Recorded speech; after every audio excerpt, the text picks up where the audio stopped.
Naku, wow. Maulan na magdamag to. Ay, kanina pa umuulan tuloy-tuloy. Mahina lang pero sigurado magdamag to. Try natin.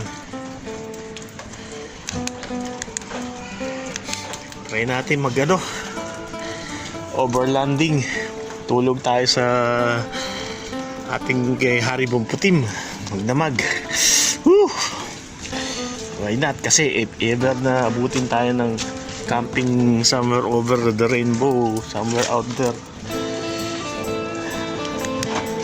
Hi pare. Yeah, How are you? It's going to be a rainy night. Yeah. Good. I will try spending a little while on the rain. See.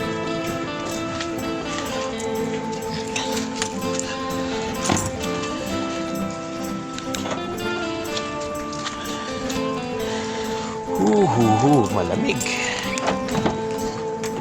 Kita niya. Bukas pa lang natin ang pinto. May pambungan na tayo. Mitsubishi. Sakit pa. Diba?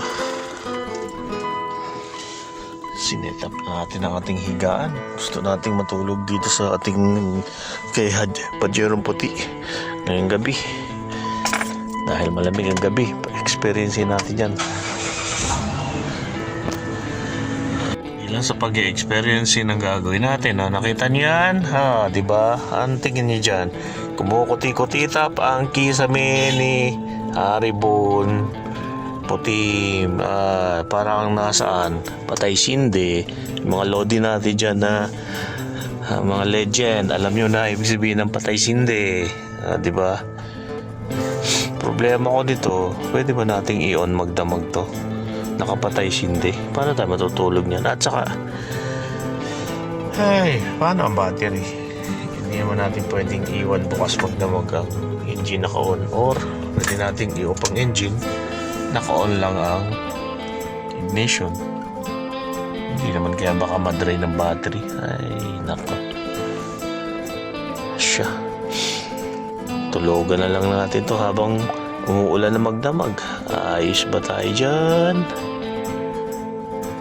Another vlog experience na naman para in case later on abutan tayo ng ulan somewhere over there pag nag-overlanding tayo kung sa Kamalupalop.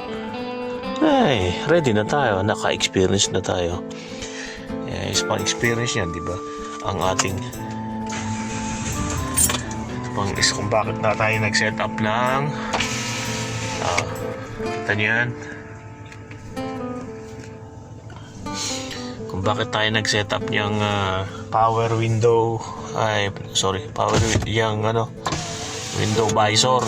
Kahit umuulan hindi papasokin ng ulan ng loob. At least pwede tayo magbukas ng konti, makakasingaw ang hangin, hindi tayo masusupakit sa loob in case natutulog tayo overlanding. Problema lang natin dyan is paano hindi papasok ang insekto, lamok, at saka in case biglang mag-sandstorm, yun problema. Saka na natin gawa ng problema, solusyon yan. Siguro mga something sand and sand and mosquito screen something ilagay natin sa pagitan ng gap. At least makakalabas-pasok ang hangin, hindi tayo masusupukit sa loob. Ayos ba? Ayun. That's the plan. Tulog tayo dito maya-maya. Set up lang natin.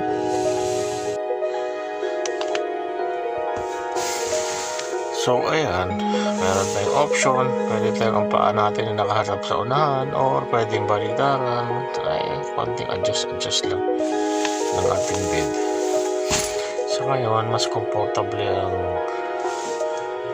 ang ulo natin inaya sa likuran.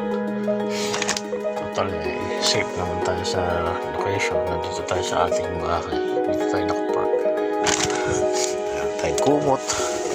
Diba? Water. Ano pa bang kailangan natin? Ready. Siya.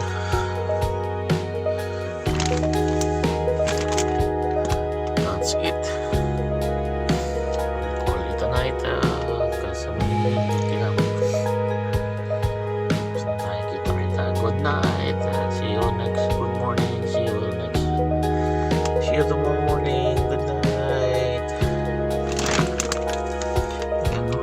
pinuntahan talaga sa labas.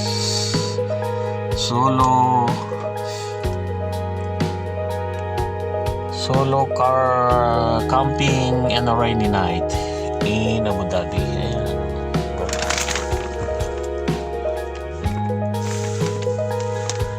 Sumulan sa labas. Ayan. Maulan sa bintana. That's it for now. Good night. Cheers.